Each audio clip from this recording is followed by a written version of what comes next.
Okay, so here I am. It's time for another video, and it's time for Brock Lesnar to play the game. Wrestlemania, 19 days away, give or take a day or so. I think it's about 19 now. I know I'm going. I know I'm going to be there with some friends, and I can't wait to see that match because stipulations are now set from last Raw last night, and it's going to be no holds barred. No stoppage, no. You know the deal with no holds barred. The added stipulation is if Trips loses, he retires. Now, if I were doing this, if I were booking this, and I think a lot of people might agree with me, why stop at no holds barred? It's been done before. Like pretty much the SummerSlam match was basically a no holds barred, and you saw how that went. I think the COO position should have been up for grabs. I mean, Heyman being COO, having all that power. Oh, come on, that's a no-brainer for me. Now, I'm a loyalist to Triple H. Everyone knows that. I mean, come on. But bottom line is this, my friends. Heyman knows what he's doing. Whether he's being the advocate for Brock, whether he's being just a total shit disturber, he knows what he's doing. So I cannot wait to see how that plays out. I also cannot wait to see how Taker and Punk play out. And a lot of people think the whole Paul Bearer urn thing's kind of edgy. I mean, come on. It's Punk. You know he was going to do it. Mr. Pipe Bomb himself. You knew he was going to go that route. And there you go. I mean, it got Taker pissed off, sad, really, really in a state where he's going to put so much pain on Punk. And that is going to be a great match. And like I said before, I'm going to be there for it. I'm going to be there for Access.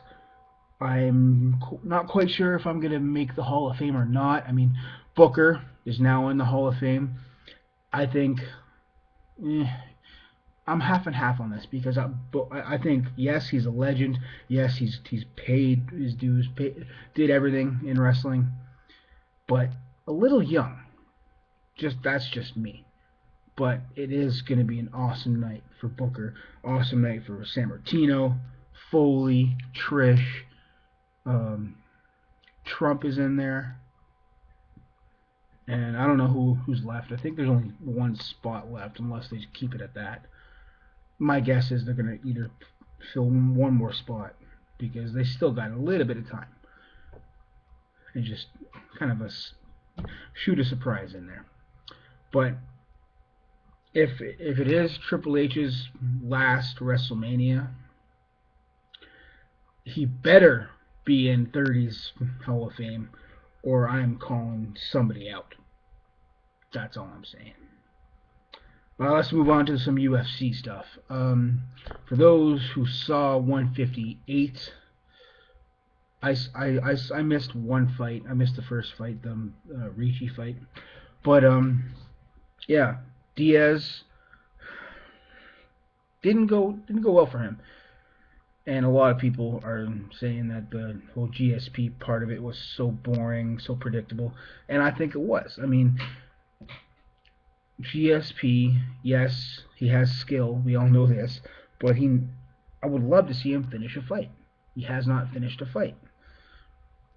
And Diaz, I think, has the tools to finish GSP off. And he's lobbying right now, I think, for a rematch. But apparently, in the days after 158, his friend was arrested for just picking him up from the airport, and friend got arrested for a suspended license and doing a wrong way on a one way, I guess, whatever the thing says. I mean, obviously this is not going to affect Diaz, I don't think. I mean, but it is gonna get people talking and saying, oh, it's Diaz's fault, blah blah blah. But hey, if the rematch happens, it happens. Hendricks has bombs. That Condit Hendricks fight was amazing. The crowd was so into it. I was into it. It was just, I think that stole the show, and that's why it got. I believe it got fight of the night, so 50 grand for those two, and knockout of the night. I forget who that went to, but another 50 grand for whoever got that. Bottom line, my friends, 159 coming up. Sonnen and Jones. That's going to be a really epic fight. And more on that in another video. For now, I'm going to cut it off. And tell me what you think about trips, Wrestlemania in general, and some UFC stuff. Adios, my friends.